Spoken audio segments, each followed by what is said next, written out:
Está no ar, abre aspas, o primeiro jornal multidigital do eixo SP-Rio. Abre aspas. Apoio Sicredi. Gente que coopera, cresce. Segunda-feira, 18 de maio. Ao vivo pelos Facebooks da SP-Rio Mais e do Jornal Vale, está no ar o Abre Aspas. Direto dos estúdios da SP-Rio Mais, no Jardim Aquários, em São José dos Campos, São Paulo. E atenção! Criminosos fizeram explosões em uma agência bancária na madrugada de hoje em Monteiro Lobato. Segundo o portal G1, o alvo do grupo foi uma agência do Banco do Brasil, que fica na Praça Deputado Antônio Silvio Cunha Bueno. Durante a ação, o grupo se dividiu e bloqueou as entradas da cidade com carros em chamas.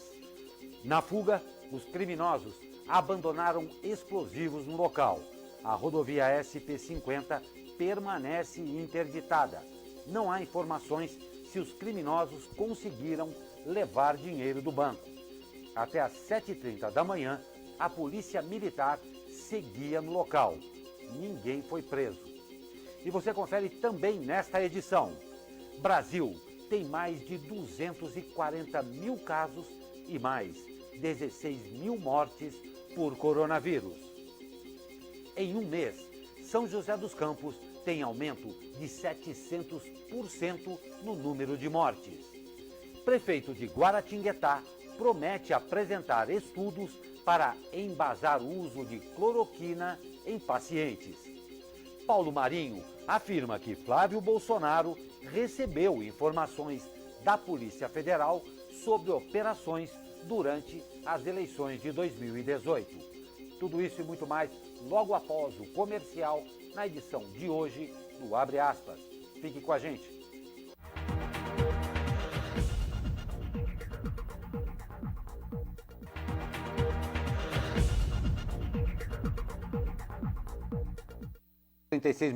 Voltamos 9h36, voltamos ao vivo com o Abre Aspas desta segunda-feira. Como você viu aqui na nossa escalada, hoje tivemos um fato aí triste lá em Monteiro Lobato, mas você já tem mais informações, né? Bom dia, Douglas. Exatamente, bom dia a quem nos acompanha aí de casa. Estamos aqui ao vivo, né, trazendo informações lá de Monteiro Lobato. O Glauco acabou de falar aqui na escalada, né, que até este momento a rodovia SP-50 estava fechada. Aqui nos grupos de WhatsApp acabaram de dar aqui que a polícia acabou de liberar a principal entrada do município, então a SP-50 é liberada, mas com restrições aí. Então, para quem segue aí para Monteiro Lobato, seja para trabalhar ou para sair da cidade, deve ficar atenta porque, segundo a Polícia Militar, ainda está no local aí procurando explosivos que foram deixados dentro dessa agência aí, que foi explodida pelos bandidos. Então, muita atenção nesse momento em Monteiro Lobato. Não tem a menor dúvida, um fato grave, uma coisa muito séria na pacata e belíssima Monteiro Lobato. Aconteceu uma coisa dessa e essas quadrilhas extremamente organizadas, fecharam a cidade, muito grave isso, muito grave mesmo. E vamos às notícias de hoje. Começa a ser paga hoje a segunda parcela do auxílio emergencial de R$ 600. Os primeiros a receber serão os beneficiários do Bolsa Família. Já os trabalhadores que estão no cadastro único e não recebem o Bolsa Família, assim como os que se inscreveram no auxílio emergencial através do site ou aplicativo, começam a receber a parcela apenas na quarta-feira, dia 20. O calendário da segunda parcela vale apenas para quem recebeu a primeira parcela até 30 de abril. O governo não informou quando vai pagar a segunda parcela para quem receber a primeira depois desta data. Pois é, vale ressaltar, Glauco, que quem vai receber a segunda parcela não deve ir até as agências da Caixa hoje ou amanhã, enfim, porque esse limite, esse saque disponível da segunda parcela é somente virtual, somente pelo aplicativo da Caixa ou, enfim, transferências bancárias, não está disponível ainda o saque físico, que você vai até a agência e pega o dinheiro. Esse saque aí tem um novo calendário que você pode conferir aí no site da SP-Rio+, com datas aí que começam a partir de 2 semanas. Então, fique atento para você não gastar o seu tempo à toa indo até a agência da Caixa. Glauco, eu acabei não falando aí que a gente está ao vivo, temos participações aqui, como o da Cida Medeiros, Valdério Teixeira, Lindalva Villani, Sérgio Bastos e Eugênia Minicucci, que mandam aqui bom dia pra gente, e a Francisca Souza aí dando sua opinião sobre esse crime que aconteceu lá em Monteiro Lobato. A gente vai estar aqui ao vivo atualizando vocês sobre essa situação aqui da nossa pacata Monteiro Lobato, que hoje não teve uma noite nada tranquila, né? Nada tranquila. Eu imagino o trauma que deve ter sido a todos lá. Muito obrigado pela participação de todos vocês. É um prazer e um privilégio, claro, termos a sua audiência. E o Brasil superou a marca de 240 mil infectados pelo coronavírus, com os 7.938 novos registros da doença. Neste domingo, o país chegou a 241.080 pessoas com diagnóstico positivo. No acumulado de óbitos, o Brasil já teve 16.118 vidas perdidas. O Brasil já é o quarto país do mundo com mais casos do novo coronavírus. Fica atrás somente de Estados Unidos, Rússia e Reino Unido, de acordo com a Universidade Johns Hopkins. O suplente do senador Flávio Bolsonaro, o empresário Paulo Marinho, afirmou que o filho mais velho do presidente teria recebido informações sigilosas da Polícia Federal sobre investigações envolvendo seu ex-assessor Fabrício Queiroz. Marinho diz que, segundo o relato do próprio Flávio Bolsonaro, feito em dezembro de 2018, um delegado da Polícia Federal avisou das investigações pouco após o primeiro turno das eleições daquele ano e informou que membros da Superintendência da Polícia Federal no Rio adiaram a operação Furna da Onça para não prejudicar a disputa de Jair Bolsonaro contra Fernando Haddad, que foi ali no segundo turno. Em nota, Flávio Bolsonaro classificou a revelação de invenção e afirmou que Marinho, pré-candidato à Prefeitura do Rio pelo PSDB, tem interesse em prejudicá-lo. Pois é, Glauco, mais uma acusação aí estourando durante a pandemia do coronavírus. Mais uma fase agora que nós teremos aí de provas, acusações, enfim, que se prove o que está dizendo e que, se for provado realmente, que se cumpra o que deve estar, o que está escrito na lei, né? Porque é uma acusação seríssima. E mais uma vez, pela primeira vez aqui na nossa segunda-feira, vamos aguardar o que vai acontecer nos próximos capítulos de mais uma investigação que começa durante a pandemia do coronavírus. E assim caminha o Brasil. E assim ficamos sujeitos, nós, réis cidadãos, a esta pandemia, por um lado do coronavírus e outro de mau gosto que acontece no Brasil.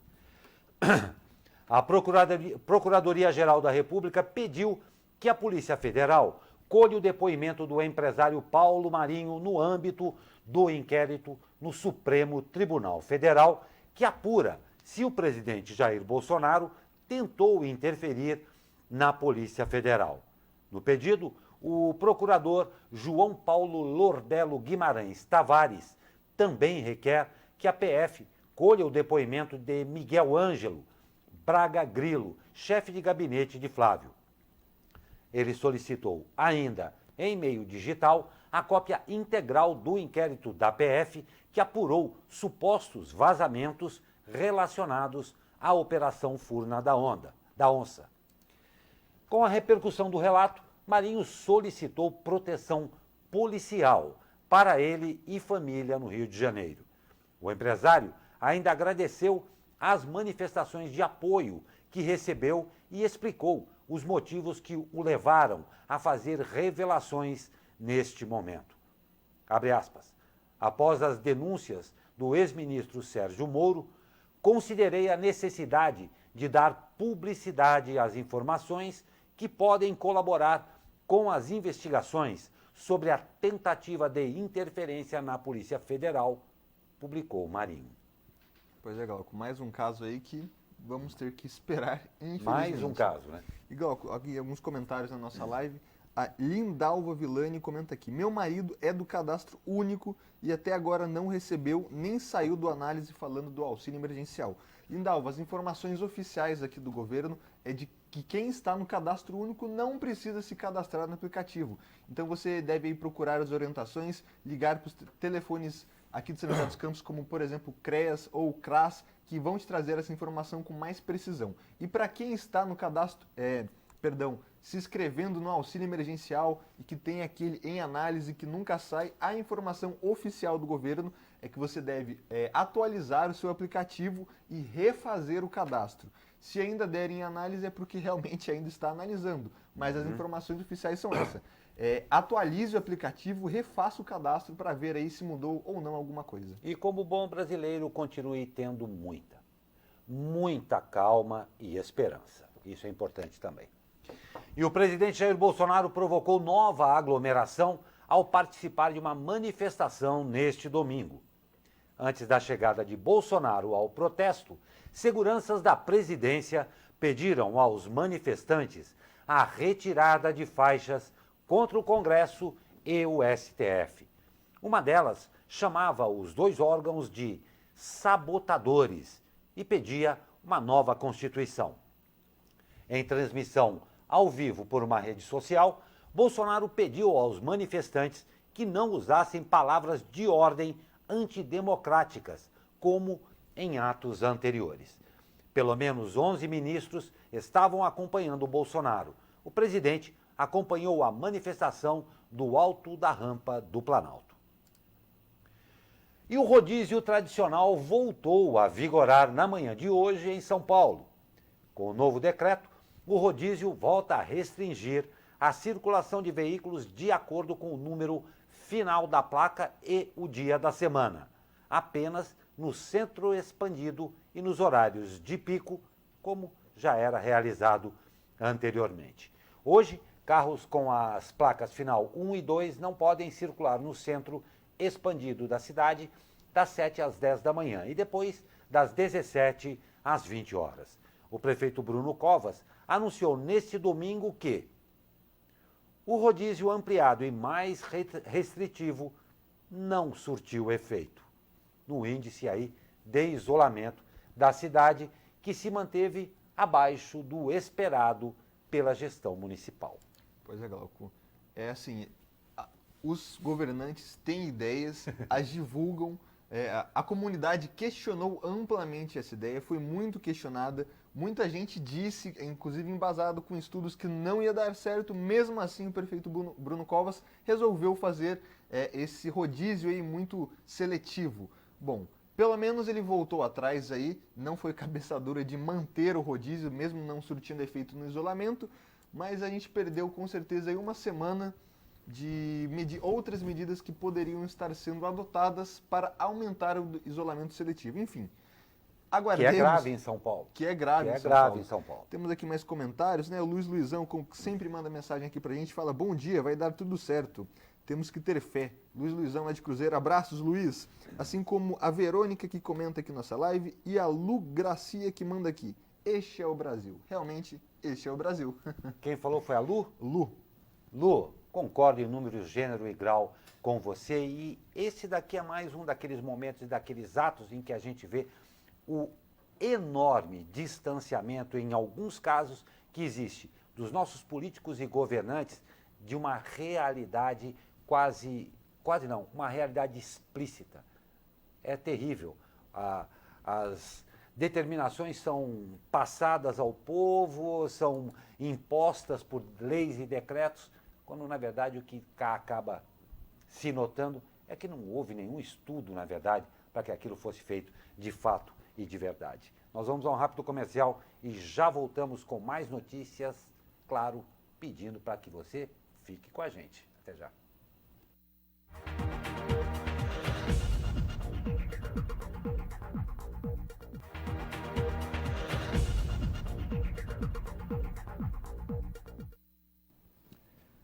Nove horas e 51 minutos, estamos de volta ao vivo com abre aspas desta segunda-feira. E no intervalo de um mês, São José dos Campos registrou aumento de 700% no número de mortes causadas por conta do novo coronavírus. No dia 17 de abril, a cidade tinha 3 óbitos confirmados. Neste domingo, dia 17 de maio, chegou a 24. O domingo registrou um recorde triste, com 3 mortes confirmadas. De acordo com o boletim epidemiológico deste fim de semana, o número de casos positivos subiu de 421 para 423. O informe registra ainda 6 mortes aguardando confirmação por exame laboratorial, 50 óbitos descartados e 245 pacientes recuperados. Pois é, um número alto aí de recuperados. A prefeitura tem ainda cerca de 530 doenças em investigação, né, para ver se confirmar ou não se tem coronavírus, mas enfim, é um recorde negativo que a gente não gosta de dar, mas temos que passar aqui para a população ter essa notícia, né? Enfim, temos aqui alguns comentários da Eulália Ferreira e do Douglas Xavier, meu xará, que mandaram aí bom dia. O Douglas ainda deu aqui sua opinião sobre o governo Bolsonaro. Continue participando aqui conosco do Abre Aspas. Estamos aqui exatamente para conversar com vocês.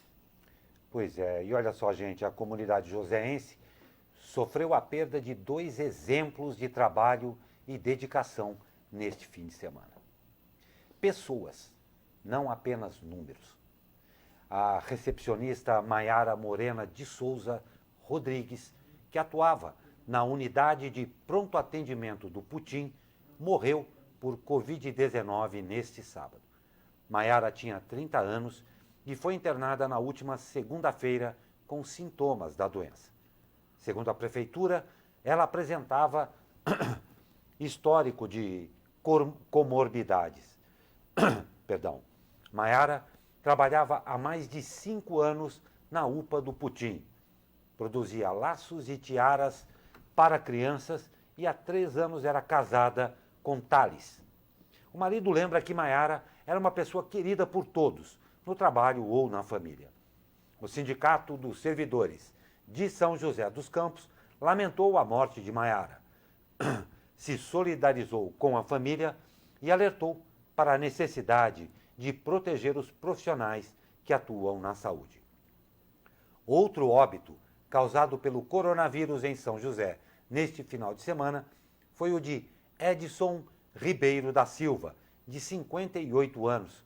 Ele atuava como auxiliar de serviços gerais no Centro Comunitário da Vila Industrial. Segundo parentes, Edson levava uma vida simples, como você pode ver aí na foto. Ele havia sido internado uma semana atrás, no último dia 10. O enterro acontece na cidade de Itamonte, em Minas Gerais. Nós falamos dessa notícia com tanta reverência, com tanta tristeza também, por que não dizer, porque a chamada principal dessa notícia a gente crê que é exatamente o que foi escrito aqui pela nossa redação. Não são só números, são pessoas atrás e dentro desse número. E pior ainda, o volume não interessa. Quanto vale uma vida e 1 milhão de vidas? O número, as proporções não interessam. Então, importantíssimo, não é, Douglas? Nós humanizarmos esta cifra, estas benditas estatísticas e estudos para a pessoa. Isso que é importante. Exatamente, Glauco. A gente ouve muito falar que o coronavírus é uma doença que atinge somente os ricos. Isso não é verdade. A doença chegou aqui no Brasil através de pessoas que viajaram, mas agora, como a gente vai ver na próxima notícia, ela já está se espalhando pelos bairros mais pobres. 2 trabalhadores, uma trabalhava na UPA, 30 anos de idade, uma pena, tinha uma família aí pela frente, assim como esse senhor também.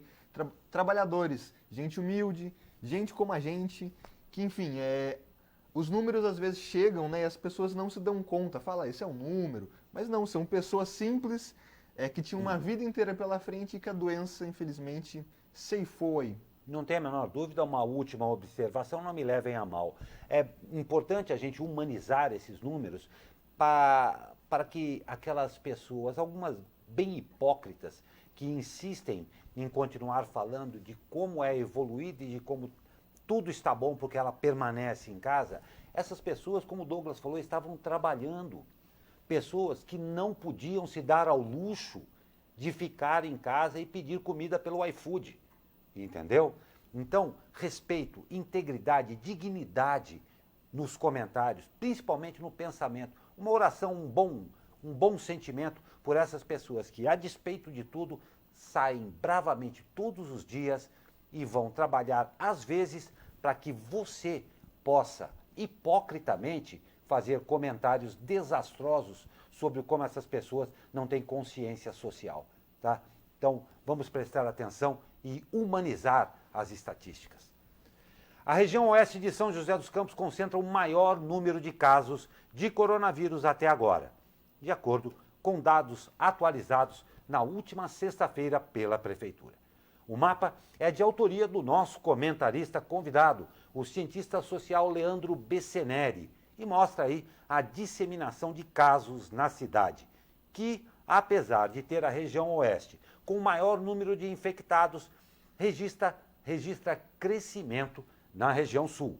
O Jardim Aquários lidera com 32 casos confirmados, seguido pelo Urbanova com 26, Bosque dos Eucaliptos com 18, Parque Industrial 15 e Centro com 14.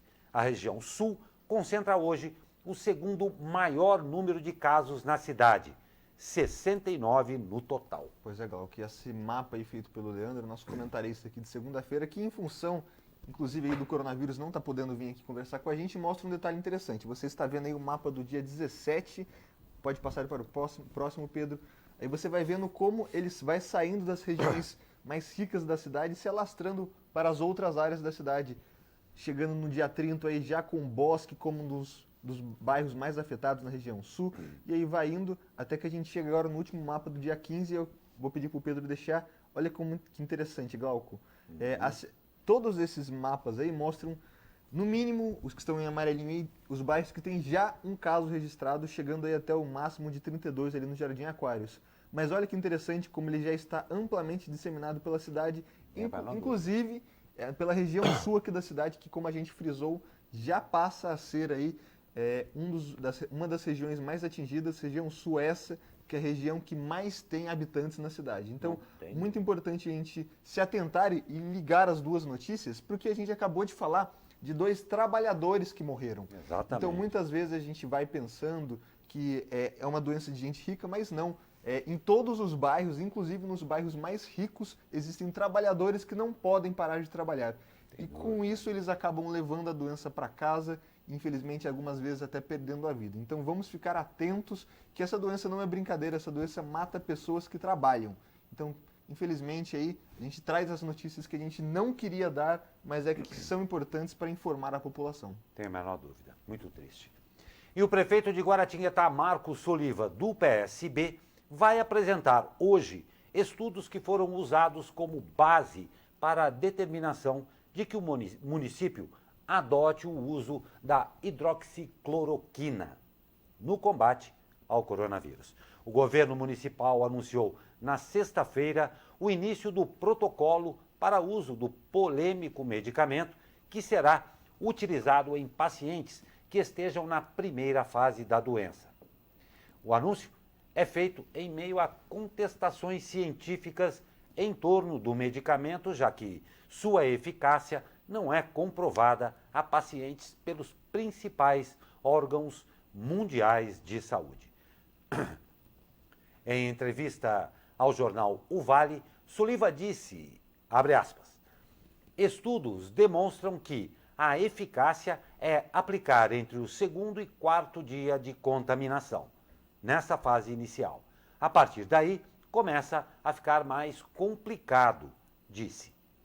Um dos exemplos citados pelo prefeito foi um estudo do virologista Paolo Zanotto, do Departamento de Microbiologia da USP. Logo após a divulgação do estudo, a própria diretoria da USP emitiu um comunicado em que a pesquisa não estava relacionada ao Instituto. Neste caso, Soliva minimizou e disse, abre aspas, quem fala pela USP é o reitor, ou quem nomeia o reitor, se referindo ao governador João Dória. Ele não abriu a boca para falar da cloroquina. Fecha aspas. Pois é, Gal, que a gente tem A gente está vendo nos últimos meses aí uma politização de um remédio que diverge opiniões sobre se funciona ou não funciona. Enquanto isso, o número de mortes vai aumentando, o número de casos vai aumentando, e nós temos aqui que todos os dias trazer informações que ainda não se sabe se funciona ou não funciona. Enfim, cabe a nós aqui ressaltar que você tem que ler exatamente o que as pessoas estão falando, se atentar, porque, como a gente sempre fala, né, Glauco? Depois que essa pandemia passar, os culpados vão aparecer, as pessoas aí, os políticos, no caso, irão pedir o seu voto e você deve se atentar ao que eles falaram durante essa pandemia. E, Glauco, temos aqui mais participações, como a Simone Vilas Boas, a Luzia Oliveira, que fala aqui que está assistindo, Luiz Luizão comentando de novo, e a Simone Vilas Boas comenta aqui, mapeamento interessante para quem precisa circular aí dentro da cidade. Muito interessante, muito obrigado pelas participações de vocês aqui no Jornal Abre Aspas. Não tem a menor dúvida, aqui uma ressalva, antes tarde do que nunca, ao nosso comentarista convidado, Leandro Bessenelli, que continua aí participando e trabalha ativamente. Um belíssimo trabalho, importantíssimo trabalho realizado por Leandro Bessenelli e todo o pessoal dele lá. Muito, muito bacana mesmo. E neste fim de semana, as cidades de Caçapava e Lorena registraram os primeiros óbitos causados pela Covid-19. Em Caçapava, a confirmação da morte de um senhor de 64 anos aconteceu no sábado. A cidade tem 21 casos confirmados e outros 14 suspeitos, além de 10 pessoas curadas. Em Lorena, o óbito aconteceu neste domingo. A vítima, um senhor de 74 anos que apresentava comorbidades. Agora, já são 3 mortes confirmadas na cidade, além de 31 casos da doença. E enquanto isso, a Justiça suspendeu na sexta-feira o decreto que liberou a reabertura de academias, salões de beleza e barbearias em São José dos Campos. Na decisão da juíza Laís Helena de Carvalho, a magistrada impõe multa diária de R$10 mil em caso de descumprimento. Na ação, assinada pelos promotores Fernando Álvares Belas e Marco Antônio Librelon, a promotoria reforça que o decreto municipal vai contra a decisão estadual de manter estabelecimentos fechados por não se enquadrarem como essenciais. A promotoria classifica como precipitada a decisão do prefeito Felício Ramute de adotar a reabertura deste tipo de estabelecimento logo após o governo federal incluir estas atividades entre as essenciais. Em nota, a Prefeitura de São José dos Campos informou que vai recorrer e contestou os argumentos da juíza. Pois é, Glauco, a gente está tendo uma batalha jurídica, não só aqui em São José dos Campos, está no Brasil inteiro. Existe agora uma nova decisão que a gente vem falando nas últimas semanas, que sobre a pandemia, quem pode decidir o que deve ser feito são estados e municípios. Porém, aqui em São José dos Campos e também até o STF, né, como a gente já conversou com o prefeito Felício Ramute na terça-feira da semana passada, ainda não está claro se quem manda são as prefeituras ou o governo estadual. Enfim, nesse momento o que vale para o cidadão comum é que as academias devem permanecer fechadas em São José dos Campos. E Glauco, trazendo aqui algumas atualizações do caso lá de Monteiro Lobato, que a gente viu aqui no começo dessa edição, que uma quadrilha fortemente armada colocou os moradores da pacata cidade de Monteiro Lobato nessa madrugada em pânico depois de um ataque a uma agência bancária do Banco do Brasil. Carros foram utilizados na ação e houve muitas explosões.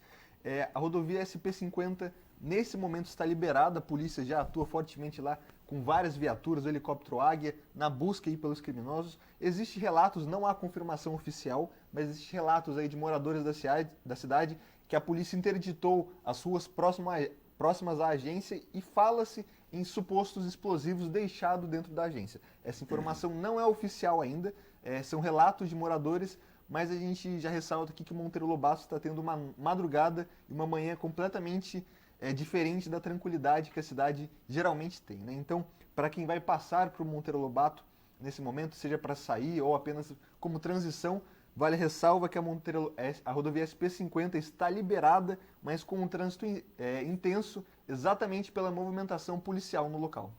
Perfeito, e é claro, você vai se manter informado aqui durante o Abre Aspas e durante todo o dia também pelo portal da SP Rio Mais. Nós vamos ao rápido comercial e voltamos com o tempo e mais notícias para você. Fique com a gente.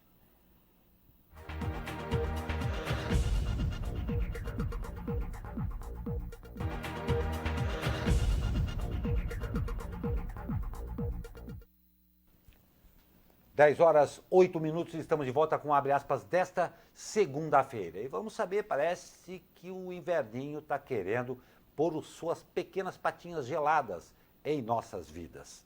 Vamos saber como é que fica o tempo com ele, o homem do tempo que sabe de tudo. Fala, meu amigo Caio Souza, muito bom dia. Fala, Glauco Turzi, muito bom dia.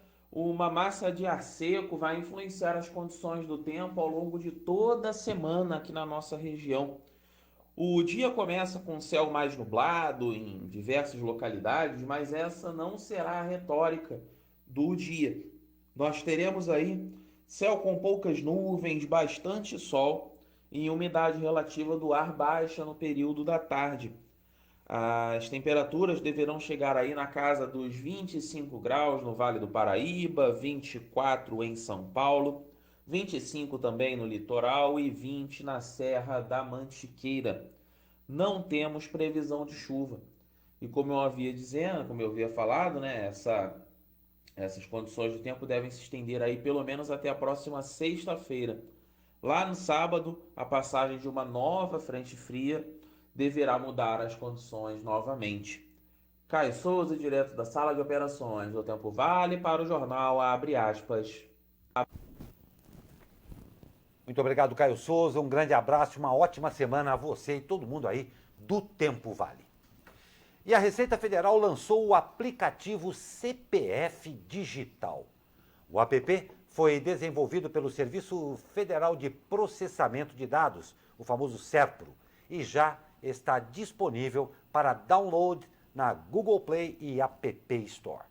Essa versão também traz chatbot para auxiliar no preenchimento ali da declaração do Imposto de Renda Pessoa Física de 2020. Por enquanto, a funcionalidade de atendimento virtual interativo, que utiliza tecnologia de inteligência artificial, trará informações, por enquanto, somente da declaração do Imposto de Renda 2020, esclarecendo dúvidas dos contribuintes. Muito importante esse aplicativo porque a gente sabe que o imposto de renda ainda é bem complicado de se fazer. Muitas pessoas vão até as agências aí tirar as dúvidas e essas agências estão fechadas nesse momento de pandemia. A Justiça prorrogou aí a entrega da declaração do imposto de renda, mas enfim, a gente sempre ressalta, né, Glauco? Não tem como deixar para a última hora, porque o imposto de renda sempre é bem complexo, tem bastante coisa. Exatamente. Então, baixe o aplicativo, se possível ajude aí quem não entende muito de tecnologia, vai mexendo aí, fuçando, tentando dar seu jeito, porque uma hora o leão chega, né? Eu gostei dessa ideia. Vai tentando dar o seu jeito, porque tem uma outra coisa também. Em se tratando de apps, a condição até da internet, o tráfego está imenso também, e do próprio app, vamos orar para que funcione, o que já vai ser E calma, né? Exatamente. E fique calmo. Procure aí o aplicativo oficial para você não cair em golpes. Exatamente. E tenha calma, não adianta baixar e já sair clicando, xingando. Vamos aí tentar desvendar esse imposto de renda 2020 com calma. Não tem dúvida. E olha só, os desdobramentos, claro, não tão agradáveis desta pandemia que já se faz sentir em muitos segmentos. Os aluguéis de veículos despencaram no Brasil com o avanço da pandemia. Só entre os 200 mil carros alugados para motoristas de aplicativo, aproximadamente 160 mil já foram devolvidos desde o início da quarentena há 2 meses. A justificativa é que a redução da procura pelo transporte gera dificuldade para que profissionais arquem com os custos dos aluguéis. Conforme matéria do G1, a Associação Brasileira das Locadoras de Automóveis afirma que há um movimento das locadoras para aí auxiliar a retomada desses profissionais do volante entre seus principais clientes de aluguéis de automóveis, como descontos para trabalhadores de APPs. É isso mesmo, né, Douglas? É a pandemia aí se mostrando todas as suas faces. E nós vamos começar agora, isso aqui é um dos exemplos que já acontecem dentro de uma economia que já está profundamente afetada, e não vamos nos iludir. Isto não vai ser resolvido só com o final do isolamento. Aí sim, nós vamos precisar ver as verdadeiras atitudes para que o nosso país não fique perdido numa verborragia e que comece a tomar os trilhos da recuperação, não é do desenvolvimento, né, Pois é, Glauco. Douglas? Algumas empresas aí, locadoras de veículos, estão tendo até que alugar outras áreas porque os veículos que estão sendo devolvidos não têm espaço para ficar aí no seu pátio, né? E olha que interessante, Glauco, a gente sempre ressalta a boa oportunidade nesse momento de pandemia, não para quem quer se aproveitar, mas para quem quer aí ressurgir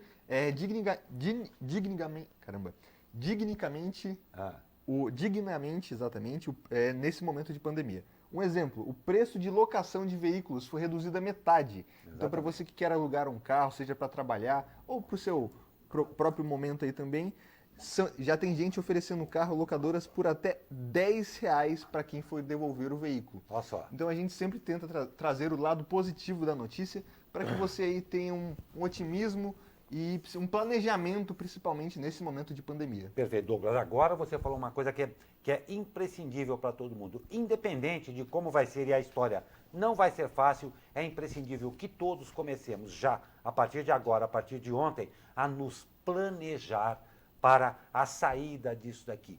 Não vamos ficar contando com suas excelências para darem o ar da graça e resolver tudo. Isto não vai acontecer. A economia tem vida própria e, infelizmente, a grande maioria, não a totalidade, dos nossos governantes não vão nos ajudar em absolutamente nada. Lembrando, o deles, chova, faça sol, com pandemia ou sem pandemia, está garantido com o seu dinheiro e com o meu dinheiro via impostos. Então, a preocupação deles para esse segundo momento é nula. Todos nós é que vamos pagar a conta. Planeje-se. Exatamente. Vale ressaltar que os acordos individuais são muito feitos nesse momento. Exatamente. Então, você que vai devolver o seu carro aí, converse com a locadora de veículo, vê se você não consegue um desconto. Nesse momento de pandemia, infelizmente, os acordos são os mais ressaltados aí, o principal motivo aí que você pode chegar aí para sair desse momento de crise, né? Nem fale, nem fale. Agora vamos falar de uma coisa que eu tenho certeza que você gosta. Opa, com certeza eu vou gostar do que... O que é, Glaucão? É o esporte, é o futebol. Nosso Exatamente. grande boleiro, Douglas Cruz. E o futebol alemão voltou e voltou com tudo.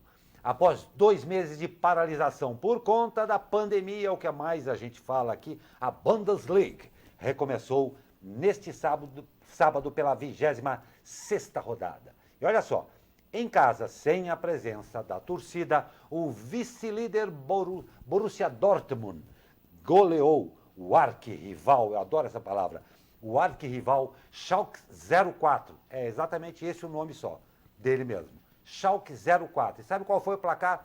Por 4-0. Ironias do destino, não é? Com o resultado, o time do norueguês Haaland foi aos 54 pontos, 4 de diferença do líder, Bayern de Munique, que venceu o Union Berlin por 2-0 fora de casa.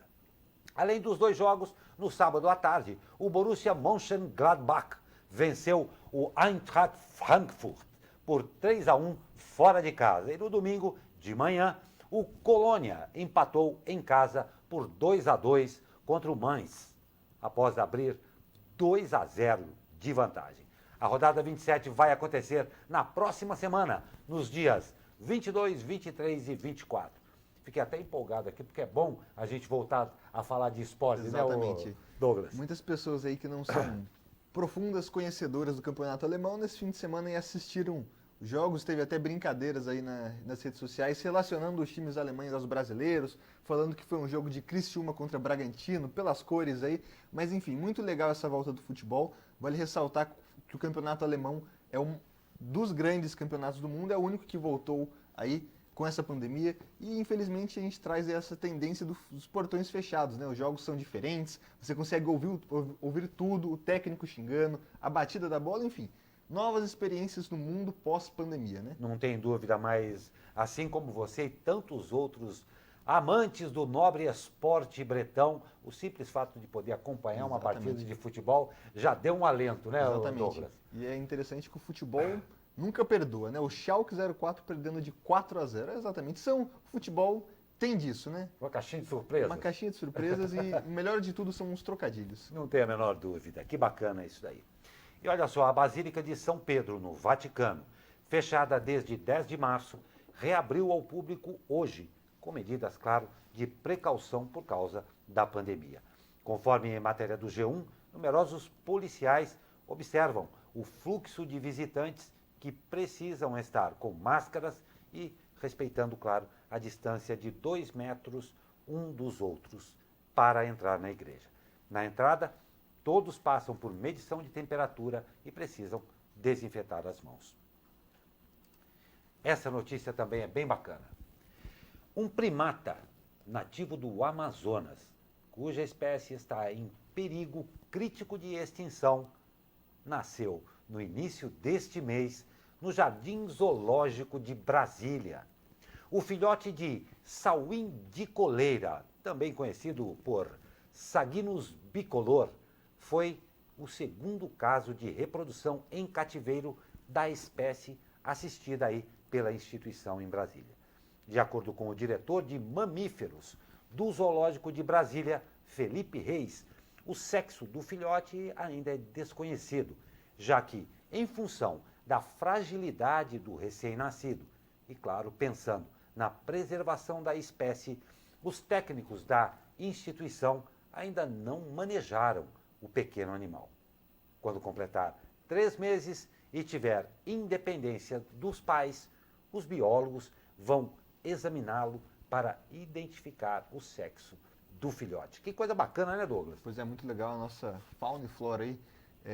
A gente sabe que o Brasil tem uma das maiores reservas aí de animais do mundo. Muito interessante, a gente reserva as boas notícias para o fim do jornal, porque a gente sempre ressalta, não né, tem Galvão? dúvida. A gente não quer dar essas notícias ruins o tempo todo, mas infelizmente a gente tem que dar, tem que passar as informações para a população. Então, todo dia a gente busca uma notícia diferente, uma notícia alegre, e no caso de hoje aí foi posso dizer aí, não sei se estiver errado, os biólogos aí me corrigem, esse macaquinho que estava quase em extinção, o nascimento, olha que interessante, Glauco. A cor dele aí, muito interessante, né? Muito bonito o bicho, a fauna e flora brasileira aí, sendo requisitados nesse momento de pandemia para os nossos noticiários. Que coisa bacana. Ô Douglas, e antes que os biólogos te execrem e te pendurem pelo pescoço, é o famoso Saguinus bicolor, conhecido aqui pela grande população como sauim decoleira. Não que eu soubesse também, eu estou lendo aqui. Ah, tá. Pois é, eu aproveito também para fazer uma reverência a todos esses, como o Douglas falou aqui, a todos os biólogos. Essa profissão tão nobre e tão, principalmente no caso do Brasil, tão importante para todos nós. Bravíssimo trabalho do pessoal de Brasília e os nossos parabéns a todos os biólogos que tratam dessa natureza exuberante que tem o nosso país, repetindo, um grande patrimônio, não só para nós, como para todo o planeta. Então vai aqui os nossos parabéns a todos os biólogos e hoje, particularmente, aí a eles do Jardim Zoológico de Brasília. Douglas, muito obrigado por mais uma participação. Agradecemos a todos que participaram conosco também, né? O pessoal na nossa live continua comentando aqui. Muito obrigado por todo mundo que participou. Voltamos amanhã, né, Gal, com mais informações e notícias, sempre que possível, com notícias boas aqui para vocês. Não tem a menor dúvida, nós agradecemos o privilégio da sua audiência aqui. E lembrando o caso de Monteiro Lobato, durante todo o dia você pode acompanhar todas as atualizações aqui no portal da SP Rio Mais. E amanhã estamos de volta com mais um Abre Aspas. Um ótimo dia, uma ótima semana a você e família e até amanhã.